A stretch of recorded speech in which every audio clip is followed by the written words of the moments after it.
말씀 보겠습니다. 오늘 우리에게 주시는 하나님의 말씀은 마태복음 24장 1절에서 14절까지 말씀입니다.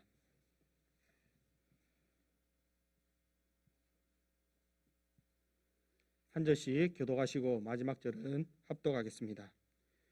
예수께서 성전에서 나와서 가실 때 제자들이 성전 건물들을 가리켜 보이려고 나오니 대답하여 이르시되 너희가 이 모든 것을 보지 못하느냐?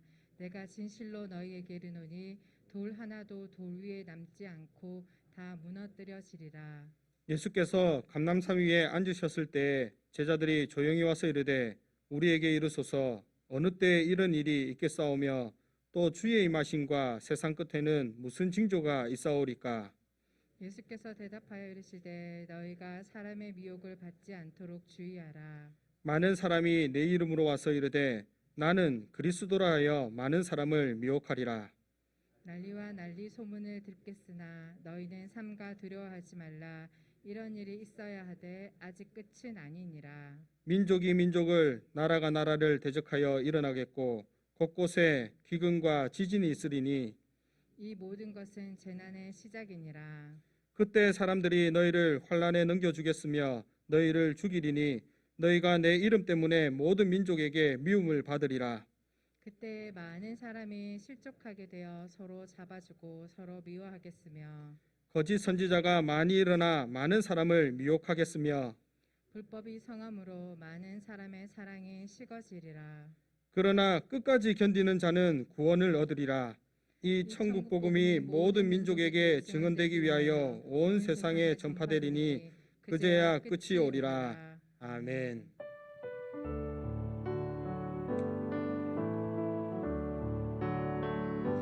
주님 이곳에 우리와 함께 하시네. 나의 몸과 마 경배 드리네. 주님 이곳에 계시네. 상한 심령을 위로하시며 병든을 힘을 고쳐주시네. 결박을 끊고 자유 주시네. 주님 이곳에 계시네. 아멘. 목사님 나오셔서 말씀 증거해 주시겠습니다. 할렐루야. 우리가 하나님께 나와 예배드릴 수 있는 것이 하나님의 큰 은혜인 줄 믿으시기 바랍니다. 하나님께서 우리에게 건강 주시고 믿음 주시고 또 이런 환경을 만들어 주셔서 또 생명 주셔서 우리가 하나님께 예배할 수 있는 것입니다. 예배하는 것이 특권이고 은혜입니다. 우리 예배 분과 인사합시다. 예배하는 것이 축복입니다. 시작. 예배하는 것이 축복입니다. 오늘은 우리 교단에서 이단 경계 주일로 지키는 주일입니다. 그래서 창세기 강론하는 것을 잠깐 멈추고 오늘은 이단 경계 주일을 맞이해서 그게 합당한 말씀을 가지고 은혜를 나누고자 합니다. 사람들은 누구든지 자기 나름의 가치관을 가지고 세상을 다 살아갑니다. 자기 나름대로의 가치관, 그것을 다른 말로 세계관이라고 합니다. 한번 따라해 보시겠습니까? 세계관. 세계관에 따라서 그 사람의 인생은요, 행복하기도 하고 또 불행하기도 하고, 세계관에 따라서 그 사람은 어떤 기회를 잡아서 성공할 수도 있고 혹은 인생을 후회하기도 합니다. 세계관은 선글라스와 같습니다. 빨간 선글라스를 끼면 세상은 온통 빨갛게 보입니다. 그러나 파란 선글라스를 끼면 세상은 다 파랗게 보이죠. 미움의 선글라스를 끼고 사람을 보면 다 밉게 보입니다. 절망의 선글라스를 끼고 세상을 바라보면 다 온통 세상은 절망투성입니다. 그러나 감사의 선글라스를 끼고 세상을 보면요, 내가 지금 숨쉬고 있는 것조차 감사합니다. 어려움이 생기더라도 그 어려움이 하나님께서 합력하여 선을 이루실 것을 믿기 때문에 감사합니다. 여러분, 어떤 선글라스를 끼고 세상을 보느냐, 그것이 내가 어떤 가치관을, 어떤 또 세계관을 가지고 세상을 사느냐, 그것을 보여주는 것입니다. 사람들은 자신은 의식하지 못하더라도 자신의 세계관으로 주위에서 일어나는 현상들, 주위에서 일어나는 사건들, 그리고 그 세상을 해석하고 거기에 따라서 그 세계관에 따라서 행동하며 살아가게 되어 있습니다. 세계관은 정치, 경제, 사회, 문화, 교육 모든 인간의 삶 전체 영역에 영향을 미칩니다. 예를 들어서 보면 정치적으로 볼 때에 중국인들은 자기 나라가 세상의 중심에 위치해 있다고 생각합니다. 그래서 자기 나라를 중국이라고 하지 않습니까? 가운데 중자. 이 중국이라는 이름 자체가 우리는 세상의 중심이다. 이런 어떤 우월감을 표현하는 것입니다. 이것도 부족해가지고 지금은 빛날 화라는 말을 붙여가지고 중화라는 국가 명칭을 사용하고 있습니다. 이것이 바로 우리는 다른 나라와 다르다. 우리는 더 우월하다. 이런 어떤 자신들의 우월함을 나타내는 말이 중화 사상이라고 하는 것입니다. 그리고 다른 민족들은 다 오랑캐라고 말하죠. 중국에서는. 우리 말고는 다른 민족은 다 오랑캐다. 그래서 우리가 최고다. 이런 어떤 중화 사상이 그들 속에 있습니다. 이것이 국가 차원에서 나타나고 있는데 과거 우리 한국의 역사와 땅이었던 고구려는 우리 한국 땅 아닙니까, 여러분? 그런데 중국에서는 고구려가 자기 것이라고 주장하는 것입니다, 여러분. 역사적으로 지금 그렇게 주장하고 있습니다. 그리고 인접 국가들에게 경제적인 착취와 더불어 문화적인 복속을 요구합니다. 이것이 바로 중국인의 세계관입니다. 자기들의 세계관이 그렇다는 것이죠. 또 이런 세계관은 종교에서도 나타납니다. 고통이라는 현실적인 문제를 가지고 사람들이 겪는 고통이라는 이 현실적인 문제를 불교에서는 기독교와 완전히 다르게 이해합니다. 불교는 이 인간의 문제를 해결하기 위해서 현재 상황을 어떻게 진단하냐면 불교에서는 인생은 그 자체가 고통이다. 이런 전제 속에서 출발합니다. 그래서 고해라는 말이 나오죠. 인생은 그냥 그 자체가 고통이다. 이것이 불교의 세계관의 출발입니다. 그래서 불교에서는 인간이 겪는 모든 고통, 이 고통을 어디서부터 오느냐? 그들이 해석하기를 인간이 겪는 고통은 욕구의 좌절에서부터 나온다. 즉 자기가 원하는 것이 좌절되었을 때에 이 고통이 생기는 것이다. 그렇게 해석을 합니다. 그래서 이 고통을 없애기 위해서는 인간의 욕구 자체를 없애면 인간은 고통에서 자유로울 수 있다. 이런 어떤 가르침을 가르치죠. 그래서 무아 혹은 무상, 무소유 이런 개념이 나오는 것입니다. 결국 아예 욕구 자체를 거부해 버리는 것이 고통을 이기는 것이다. 그래서 그걸 그렇게 불교는 가르칩니다. 그러나 기독교에서는 다릅니다. 기독교는 고통을 죄의 결과로 봅니다. 죄 때문에 인간에게 비정상적인 욕구가 생기게 되고 그리고 죄 때문에 인간은 고통을 당하게 되었다는 것입니다. 그래서 성경에서는 사람들에게 회개를 강조합니다. 죄 때문에 생겼으니까 회개해야 한다. 그러나 불교에서는 회개 대신에 깨달음을 강조합니다. 그리고 불교에서는 죄 대신에 무지를 강조합니다. 불교에서는 기독교에서 말하는 최초 인류 아담과 하와가 지은 원천적인 죄, 이 원죄를 인정하지 않고 원죄 개념 자체가 없습니다. 그러니 회개라는 개념도 없고 죄의 개념이 없기 때문에 어떤 대속이나 용서의 개념도 없고 죄를 대신 짊어질 예수 그리스도, 그 그리스도도 필요가 없는 것입니다. 불교에서는 그저 스스로 자신의 구원을 이루는 그런 정진, 그런 수행만 있는 것입니다. 이렇게 세계관에 따라서 사람의 신앙도 운명도 달라지는 것입니다. 이런 세계관을 개인에게 적용해 보면 어떤 개인은 세상을 매사에 부정적이고 비판적으로 보는 사람이 있습니다. 그런 어떤 안경을 가지고 그런 세계관을 가지고 세상을 바라봐요. 대체로 이런 사람의 유년 시절을 이렇게 보면 자라면서 어떤 충분한 인정과 애정을 받지 못한 사람이 많습니다. 이런 사람들은 세상을 보는 눈이 이렇게 삐뚤어져 있습니다. 그래서 이 성경은 이런 사람들을 대해서 경고를 하고 있습니다. 우리 잠언 17장 20절 말씀 한번 보겠습니다. 잠언 17장 20절 되나요? 제가 읽어드릴게요. 그러면 마음이 굽은 자는 복을 얻지 못하고 혀가 패역한 자는 재앙에 빠지느니라. 우리가 지금 새벽에 잠언 말씀을 보고 있는데 마음이 굽은 자, 눈이 굽은 자, 눈과 마음이 굽은 자는 복을 얻지 못한다는 것입니다. 항상 사물을 볼 때, 어떤 현상을 볼 때 삐뚤하게 보는 것입니다. 그대로 상황을 보지 못하고 부정적이고 비판적으로 보는 것입니다. 비평은 괜찮습니다. 그러나 비판은 옳지 않습니다. 반면에 세상을 긍정적이고 희망적인 안경을 끼고 그런 세계관으로 보는 사람이 있습니다.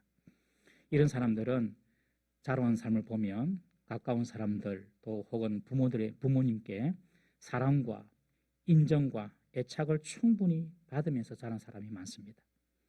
사람들은 살아오면서 자신이 받은 그 대우대로 남을 대우하려고 하고 자신이 받은 평가대로 남을 평가하려는 그런 어떤 경향이 있습니다. 반사회적인 범죄를 저지른 사람들을 통계적으로 살펴보면 자라면서 충분한 사랑과 그리고 애착을 누리지 못하는 사람들이 참 많다는 것이 이미 다 나와 있지 않습니까? 여러분, 우리는 사람들에 대해서도 그리고 특별히 우리 자라나는 우리 자녀들 다음 세대에 대해서 무한한 사랑과 신뢰와 인정 그리고 믿음을 주면서 그들을 자라게 해야 될 줄로 믿습니다. 특별히 우리 자녀들, 우리 손자, 손녀들 하루에 몇 번이라도 사랑한다, 축복한다, 하나님 너와 함께 하신다, 여러분 이런 믿음의 말, 긍정적인 말을 해줘야 됩니다. 계속 꽃에 물을 줄 때에 꽃이 자라는 것처럼 우리 자녀들, 우리 손자, 손녀들 계속해서 저도 그렇게 실천하려고 하거든요. 아이들에게 항상 아빠가 너한테 할 말이 있다. 고맙다, 네가 아빠 옆에 있어줘서. 사랑한다. 하나님을 축복하신다. 잘 될 거다. 그럼 이제는 이제 그 말을 저한테 하더라고요. 저것들이. 이 자식들이 주는 대로 해요. 저한테 해더라고. 아빠 잘 될 거야. 고마워. 여러분, 우리 다 자라는 자녀들, 우리 손자, 손녀들에게 여러분들 축복의 말을 그냥 퍼부어야 됩니다. 계속해서. 이거 다 놓치고 살아요.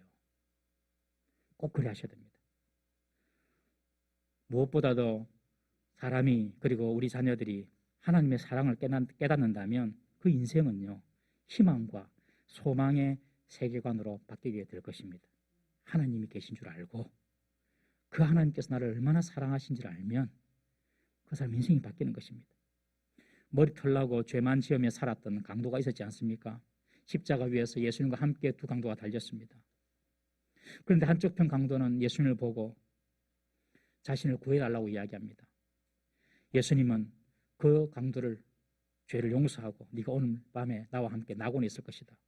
한 번도 착한 일 해본 적이 없어요. 그러니 그는 십자가형을 당하지요. 그런데 예수님을 만남으로 말미암아 절대 절망의 인생이 절대 희망을 경험하게 된 것입니다.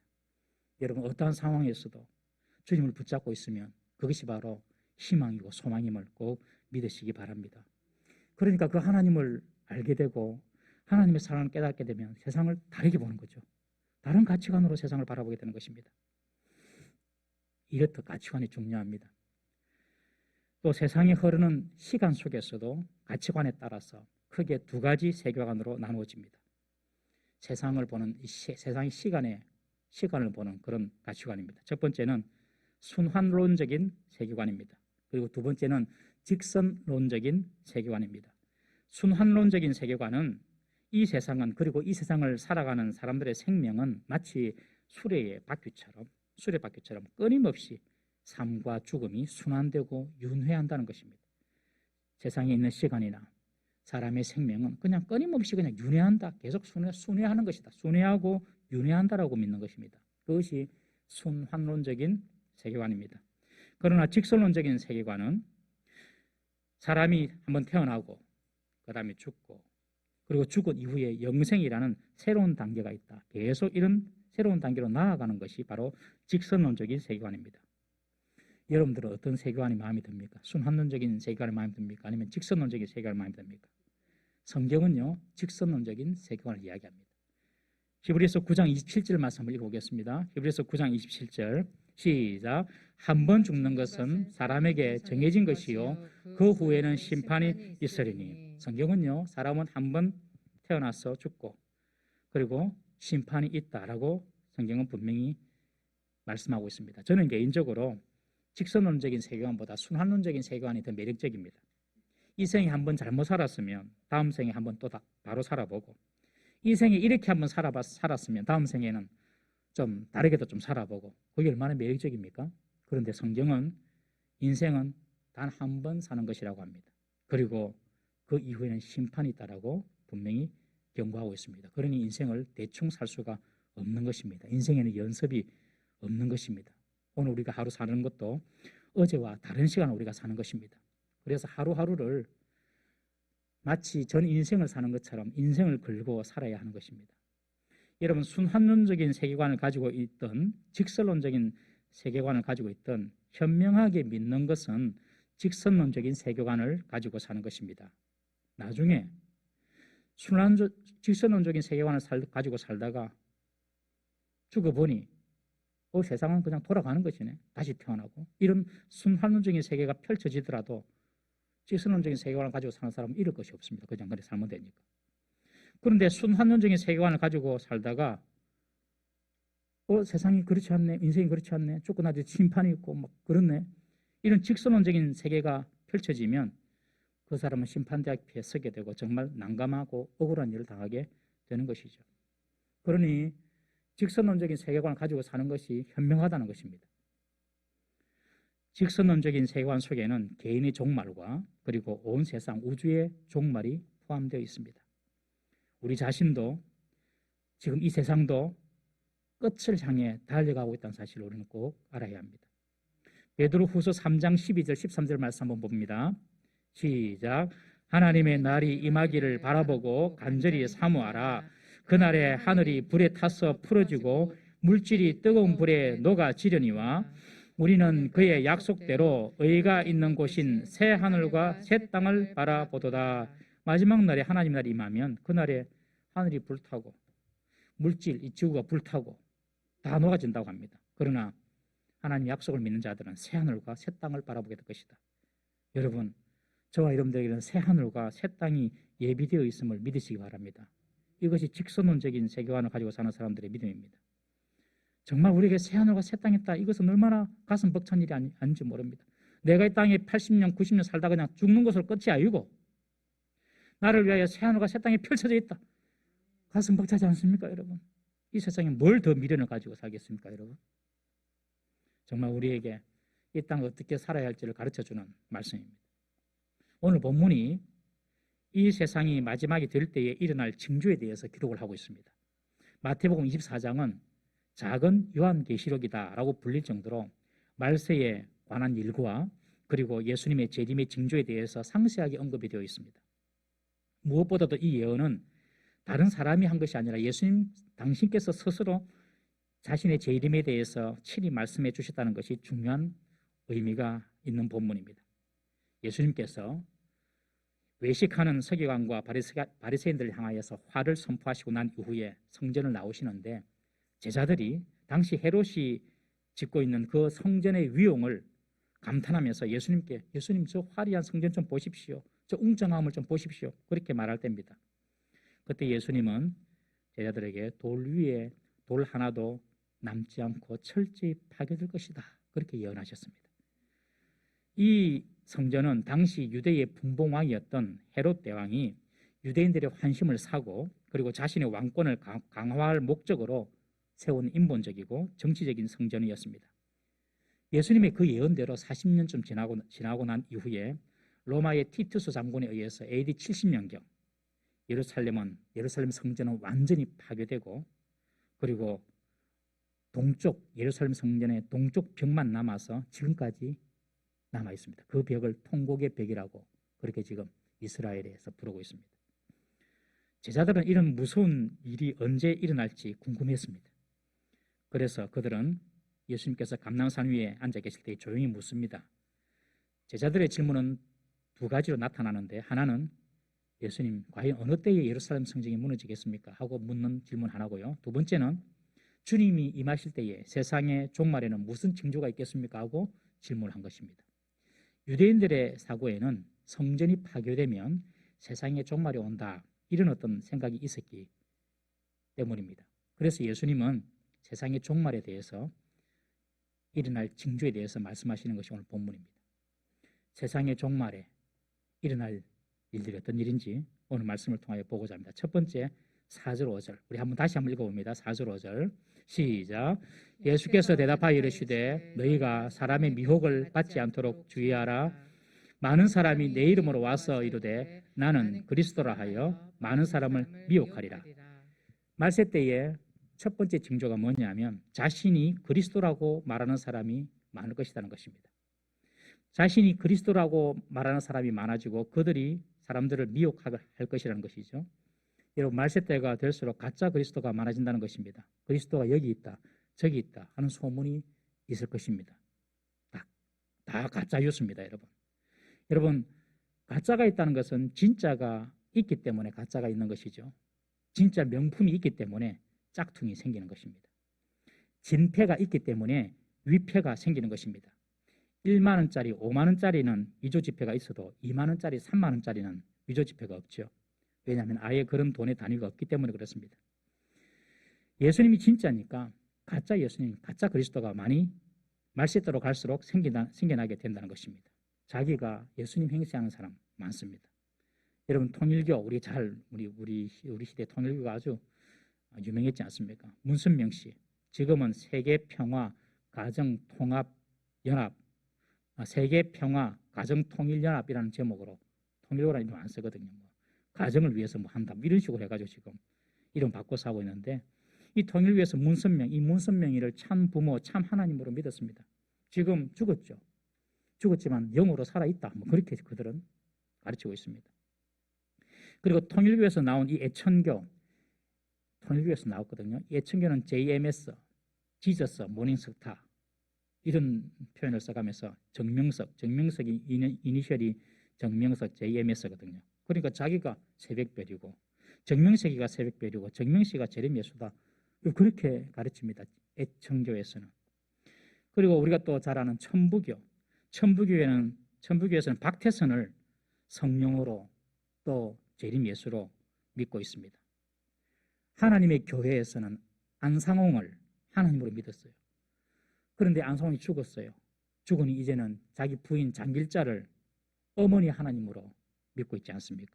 다 자기가 하나님이고 다 자기가 예수님입니다. 지금 가장 왕성하고 있는 이단 신천지, 이 신천지는 이만희를 이긴 자다. 그리고 참된 목자다. 영생 불사하는 재림 예수다. 그렇게 믿고 있습니다. 우리가 지난주 오후 예배 때 신천지에서 공부를 했지 않습니까, 여러분? 여러분 우리나라만 해도 수십 명의 사람들이 다 자기가 재림주라고 이야기하고 자기가 그리스도라고 이야기합니다. 예수님이 부활하신 후에 제자들에게 나타나셔서 자신의 몸에 있는 창자국과 손에 있는 못자국을 보여주셨습니다. 여러분 다시 오실 우리 주님은 우리를 위해서 십자가에 못 박히신 흔적이 있는 분인 줄 믿으시기 바랍니다. 다시 오실 예수님은 여기 있다 저기 있다 골방에 있다 광야에 있다 이렇지 않습니다. 다시 오실 주님은 모든 눈이 보도록 하늘로부터 심판하기 위하여 임재하시는 것입니다. 자기가 그리스도라고 말하는 자에게 이러면 속아서는 안 됩니다. 물론 처음부터 이들이 자신의 본색을 드러내지 않기 때문에 우리가 알아채기 좀 쉽지 않습니다. 보통 성도들은 이런 말을 합니다. 정말 잘하는 성경 공부가 있다. 한번 와볼래? 하나님 말씀 한번 배워볼래? 정말 훌륭하신 선교사님, 목사님 있는데 간증 한번 들어볼래? 여러분 이런 일에 절대로 미혹되지 마시기를 바랍니다. 무슨 상담이든지 성경 공부든지 여러분들을 섬기는 여러분들 교회 교육자들이 있고 교회에서 하는 성경 공부가 있으니 절대로 교회 밖에 좋아 보이는 것에 속지 마시기를 바랍니다. 말세 때입니다 지금. 그래서 많은 사람들이 자신을 그리스도라고 가르치고 있습니다. 두 번째 말세의 징조가 무엇입니까? 6절 7절입니다. 우리 6절 7절 한번 읽어보겠습니다. 시작. 난리와 난리 소문을 듣겠으나 너희는 삼가 두려워하지 말라. 이런 일이 있어야 하되 아직 끝은 아니라. 난리란 말은 전쟁을 의미합니다. 전쟁의 소문이 더 많이 일어나게 될 것이라는 것입니다. 자전 국제적인 충돌, 인종싸움, 내란, 정변, 혁명 이런 것들이 잇따라 일어나서 세상이 어수선하게 될 것이라는 것입니다. 여러분 지금도 미얀마 사태 우리가 뉴스 보도를 통해 보지 않습니까? 그리고 중국 내에 있는 소수민족 간의 그런 갈등, 세계의 화약고인 이스라엘과 중동의 갈등, 그리고 지금 우리도 남북으로 나누어진 상태에서 늘 전쟁의 불씨를 우리는 품고 살아가고 있는 것입니다. 여러분 정말로 갈수록 이곳저곳에서 난리의 소문, 전쟁의 소문이 두드러지게 나타나게 될 것이라고 성경은 경고하고 있습니다. 이런 국가 간의 전쟁은 자국의 이익만을 우선하는 민족주의, 국수주의가 원인입니다. 국가 간의 전쟁이 많이 일어난다는 것은 민족주의, 국수주의가 이 판을 친다는 것이거든요. 여러분 말세 때가 될수록 모든 국가들은 자국의 이익을 추구하는 민족주의 그리고 국가주의가 극성을 부리게 될 것입니다. 이렇게 전쟁만 일어나는 것이 아니라 여기에 기근과 지진이 함께 일어납니다. 지진으로 번역된 원어는 땅의 흔들림뿐만 아니라 화산의 폭발로 바다가 흔들려서 나타나는 태풍과 쓰나미도 포함합니다. 기후의 변화로 기상이변이 일어나고 천재지변이 발생하게 되는 것입니다. 여러분 이런 일들이 일어나게 될 것이다. 예수님께서 지금 경고하고 있는 것입니다. 얼마나 지금 요즘 그런 일을 많이 봅니까 여러분? 기상이변들. 그리고 기근이 심각해집니다.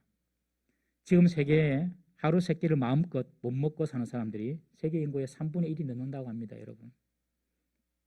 이런 난리와 재난, 기근이 일어나게 될 것이다. 그런데 이런 일들은 과거에도 있었습니다.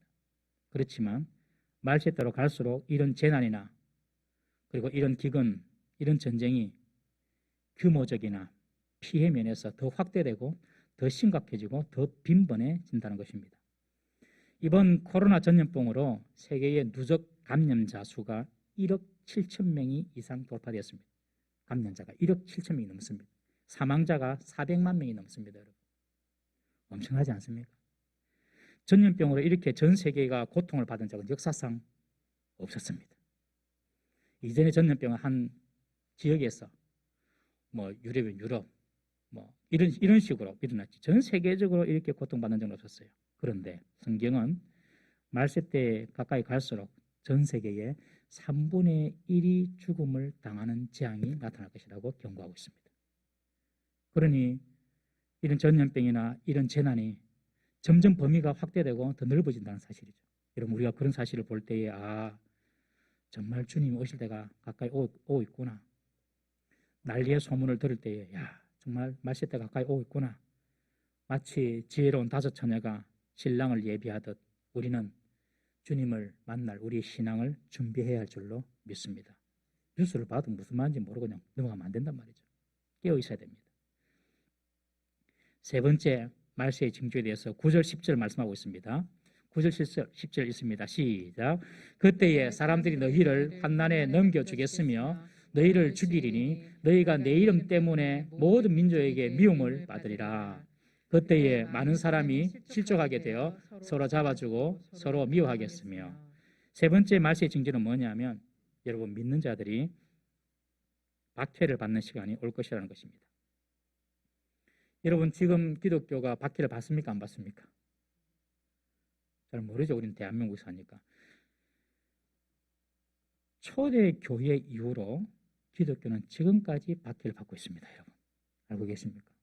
초대교회 이후로 처음 예수님께 오신 이후로 기독교는 지금까지 박해를 받고 있어요. 특별히 이슬람권이나 공산주의 나라 초대교회도 로마 시대 때도 얼마나 많은 사람이 죽었습니까? 이런 일들이 말세 때가 될수록 더 이제 빈번하게 된다는 것입니다. 특별히 오늘 본문에 보면 말세 때가 되면 한 믿음의 공동체 안에 있는데 그 중에 어떤 사람이 배신해 나갑니다. 양과 염소가 분리되는 것입니다. 말세 때가 되면 될수록 믿는 자들은 믿음을 끝까지 지키고 그리고 겉으로만 믿었던 사람들은 이제 염소의 본색을 드러내면서 믿음의 공동체에서 나가서 오히려 믿음의 사람들을 고발해주고 잡아주고 가둡니다. 어제까지 복음의 찬티였다가 오늘부터 복음의 안티가 되는 그런 배교자가 생긴다는 것입니다. 여러분 이것이 말세의 징조라는 것입니다. 그래서 믿음의 사람들이 계속 박해를 받게 될 것이다. 말세 때가 되면 될수록 여러분 믿는 사람들이 주님의 이름으로 인해 민족들과 나라들로부터 미움을 받는 것을 이상히 여길 필요가 없습니다. 종말 전에 일어나는 현상일 뿐입니다. 그러나 핍박 중에도 하나님은 그의 백성의 믿음과 그의 백성을 지키고 계심을 믿으시기를 바랍니다. 우리는 우리 시대에 평안함이 있도록 기도해야 됩니다. 하나님 내 시대에 평안함이 있게 해주십시오. 네 번째 말세의 징조에 대해서 11절에 이렇게 기록합니다. 우리 11절 읽어보겠습니다. 시작. 거짓 선지자가 많이 일어나 많은 사람을 미혹하겠으며, 거짓 선지자가 많이 일어나서 거짓 가르침으로 사람들을 미혹한다는 것입니다. 예수님과 당시 사도들, 그때 예수님 당시 사도들이 있었던 그때의 거짓 선지자는 크게 두 부류로 나눠집니다. 예수님 당시의 거짓 선지자, 첫 번째는 유대교의 가르침을 가지고 율법을 강조하는 거짓 선지자들이었습니다. 이들은 예수님의 대속적 죽음만으로는 부족하다 구원받는 것에 대해서 여기에 인간의 선한 행위나 율법을 지키는 노력이 함께 해야 한다. 그래야지 구원을 받을 수 있다라고 가르칩니다. 여러분, 구원받는데 어떤 인간적인 노력이나 어떤 인간의 헌신이나 어떤 인간의 대가를 요구하는 가르침은 모두 가짜입니다. 구원받은 데는 어떤 특정한 가르침을 또 받아야 한다. 그렇게 이야기하는 것도 다 가짜입니다. 여러분, 구원은 우리가 만들어낼 수 있는 것이 아니라 하나님의 선물입니다. 인간이 만드는 것이 아닙니다. 인간이 뭘 해가지고 어떻게 해가지고 구원이 이른다, 다 가짜입니다. 구원은 오직 예수님이 행하신 일들을, 그 대속의 죽음 그리고 부활, 그 사실을 마음에 믿고 받아들임으로써 구원은 이루어지는 것입니다. 내가 뭔가 해가지고 열심히 봉사하고 헌금을 많이 하고 어떻게 기도하고 어떻게 섬기고 이래야지 구원받는다, 전부 다 가짜입니다. 여러분. 구원은 오직 믿음으로만 구원받는 것입니다. 그런데 예수님 당시에 유대교적 가르침을 가졌던 사람들은 그것을 부인하고 유대교 율법도 지켜야 된다, 그렇게 가르쳤던 것이요. 그것이 바로 예수님 당시에 거짓 선지자의 첫 번째 유형입니다.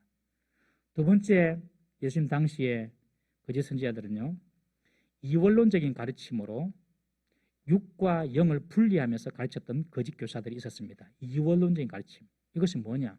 영은 선하고 육은 악하다고 가르치는 그런 거짓 교사들이 있었습니다. 거룩한 것과 속된 것을 분리합니다. 즉, 교회와 세상을 분리합니다. 오늘날로 치면 직장 다니고 공부하는 것은 중요하지 않고 기도하고 말씀 읽고 사는 것만 중요하다, 그렇게 가르치는 데가 잘못된 가르침입니다. 여러분, 우리의 구원의 대상은 우리의 영뿐만 아니라 우리의 육신도 구원의 대상임을 기억하시기를 바랍니다. 마지막 날 천사들의 호령 소리와 함께 재림하시는 주님을 배울 때에 우리의 영만 새로워지는 것이 아니라 우리의 육도 새로워집니다. 이미 죽어서 장사 지낸 사람들은 화장하여서 다 가루가 되었습니다. 먼지처럼 날아다닙니다. 그런데 그 육신이 우리 주님께서 오실 때에는 다시 신령한 몸으로 부활하는 것입니다. 여러분, 성도의 삶은요, 세상 속에서 소금과 빛이 되는 것이지 세상과 신앙, 이것을 분리하는 것이 아닙니다. 그런데 예수님 당시는 이렇게 영과 육을 분리했던 것이죠. 영은 선하고 육은 악하다. 육은 악하니까 육으로 짓는 죄는 상관없다, 네 마음대로 죄 짓고 살아라, 그렇게 가르치는 겁니다. 여러분, 이런 거짓 가르침은 나아가서 가족들도 불리하게 만듭니다. 가족들 중에서 믿음을 가지지 않는 분이 있으면 그런 사람들을 마귀 취급하게 합니다. 여러분, 가족들을 마귀 취급하게 하는 가르침은 가짜입니다. 여러분, 세상에 마귀 자식이 어디 있습니까? 마귀가 우리를 만들었습니까? 여러분, 하나님 우리를 만드셨지 않습니까? 세상의 모든 사람들은 다 원래 하나님의 자녀입니다. 그런데 하나님을 모르니까 마귀에게 속아서 마귀를 아버지처럼 섬기고 있는 것입니다. 우리가 할 일은 그들을 인도해내는 것입니다. 가족 중에 믿지 않는다고 마귀 자녀라고 정죄해서는 안 되는 것입니다. 오히려 이렇게 말씀해 주십시오. 너는 하나님이 만드신 하나님의 작품이야. 너는 원래 하나님이 만드신 하나님의 사람이야. 그렇게 말씀해 줘야 되는 것입니다. 성경은요, 자기 가족을 돌아보지 않는 자는 불신자보다 더 악한 자라고 선언하고 있지 않습니까, 여러분? 분리하는 것, 이것은 사단이 하는 일입니다. 이런 거짓 가르침을 가르치는 사람들의 공통점이 있습니다. 그 공통점을 세 가지로 말씀드리겠습니다. 거짓 가르침을 가르치는 자들의 공통점, 첫째, 거짓 가르침을 하는 자들의 공통점은요, 복음만 가지고는 부족하다라고 선동합니다. 그래서 성경은 좀 특별하게 따로 해석할 필요가 있다. 성경을 볼 때 새로운 어떤 가르침, 새로운 지식이 있어야 된다. 그렇게 말합니다.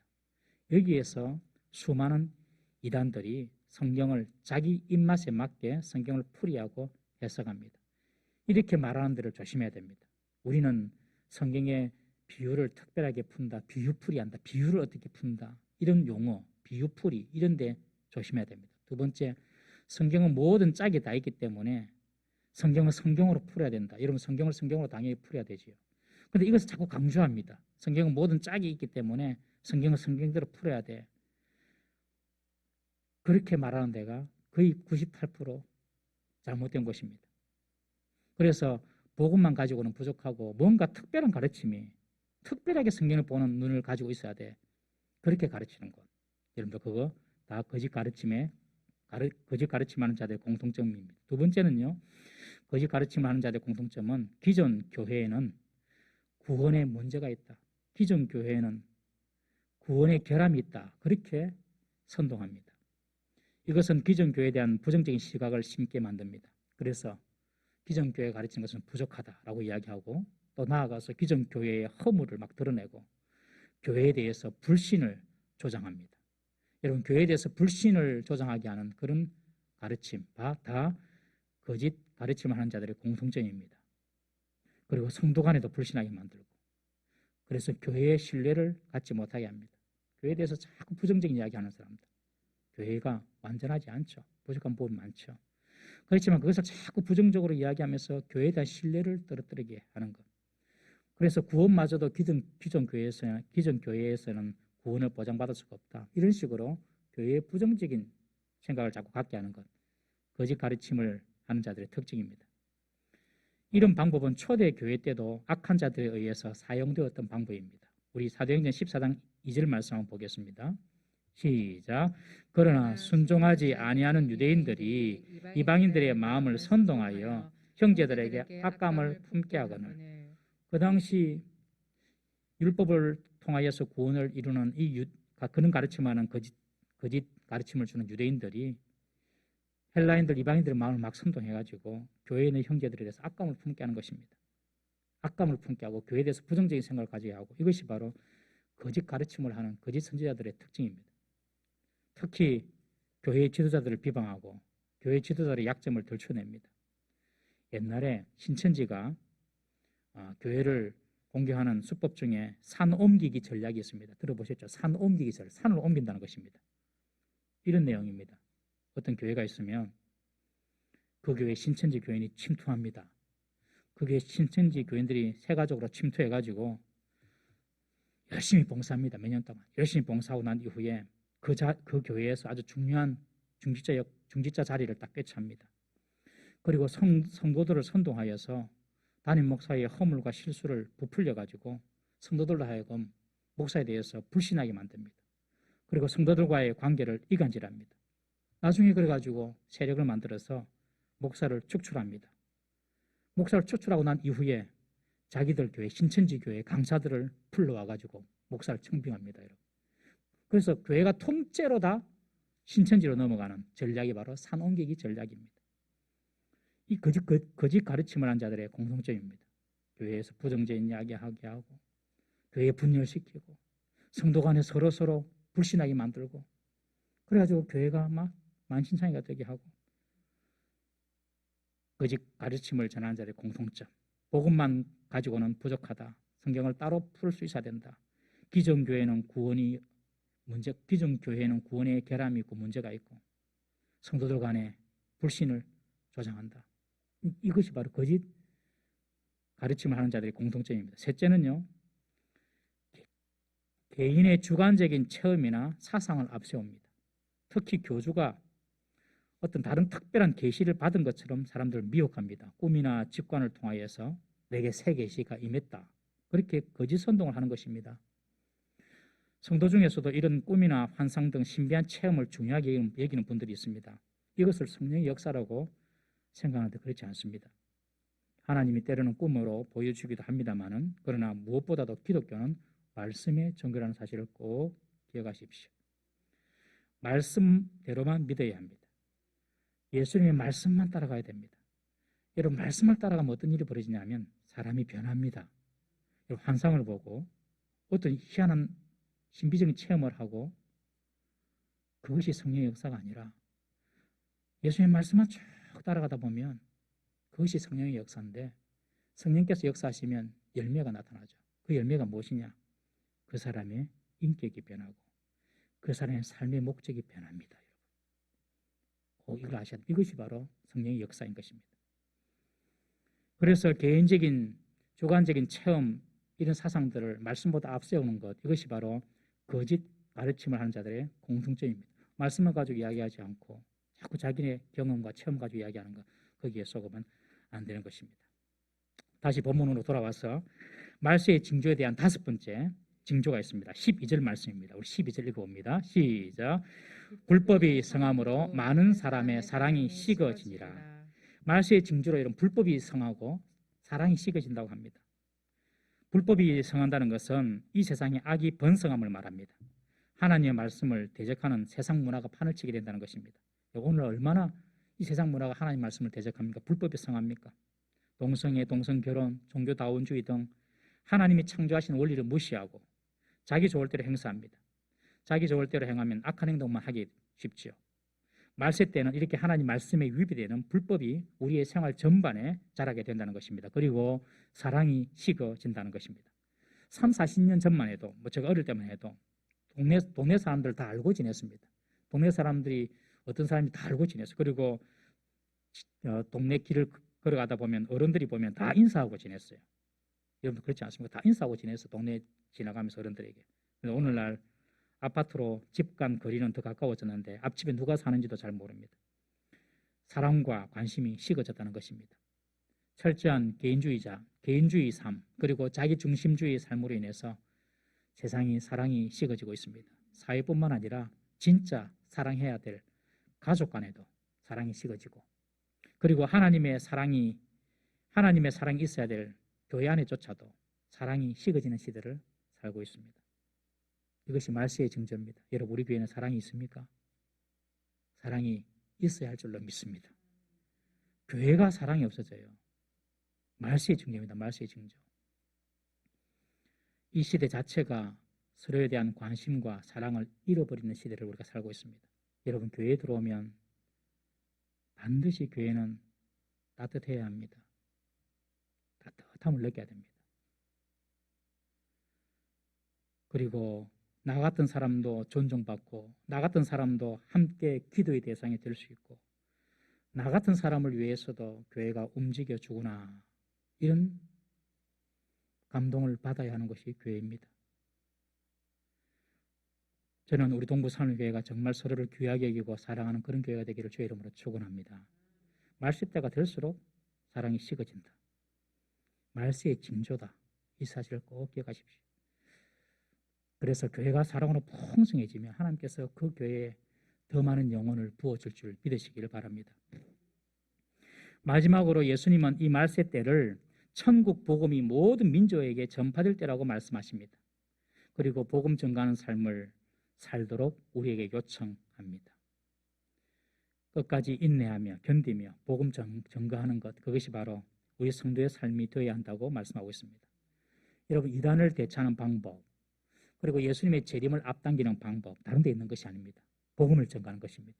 천국 복음이 모든 민족에게 전거되면 주님께서 오신다는 것입니다. 이단을 대처하는 방법도 마찬가지죠. 우리가 먼저 복음을 전해야 하는 것입니다. 이단에 빠진 사람을 돌이키기는 정말 힘이 듭니다.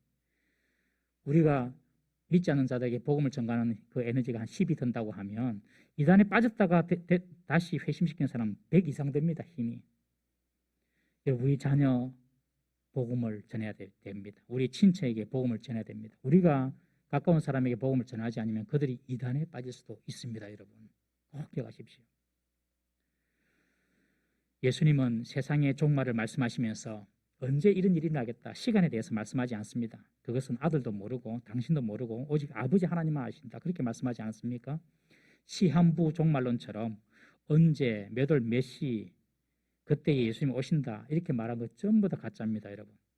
또는 신천지 이단처럼 14만 4천 명이 완성이 되면 오신다는 조건부 종말론도 다 가짜입니다. 우리가 열심히 복음을 전하고 있을 때에 주님은 다시 오실 것입니다. 사랑하는 성도 여러분, 말세 중에도 우리는 지금 말세의 끝을 살고 있다고 볼 수 있습니다. 말세 지말이라고 하죠. 말세의 끝을 우리가 살고 있습니다. 거짓 그리스도, 거짓 가르침이 난무하는 이 시대에 우리가 살고 있습니다. 이런 데 미혹되지 마시고 늘 깨어 말씀의 정도로 행하고 때를 어떤지 못 어떤지 복음 전하는 일에 힘을 내므로 우리 주님 오실 때에 두려움으로 주님을 맞는 것이 아니라 감사와 기쁨과 사모함으로 주님을 맞이하는 착하고 충성된 종이 될 수 있기를 주의 이름으로 축원합니다. 기도하겠습니다. 이렇게 한번 기도하십시다. 하나님, 말세 때에 나의 믿음을 지켜주십시오. 미혹되지 않게 해주십시오. 그리고 주님께서 오실 제 이름을 앞당기는 복음 전도 사명, 이 사명을 내가 숨쉬고 있는 그 시간까지 복음 전도의 사명을 감당할 수 있도록 도와주십시오. 다 같이 한번 주여 한번 부르시고 동성으로 기도합니다. 주여.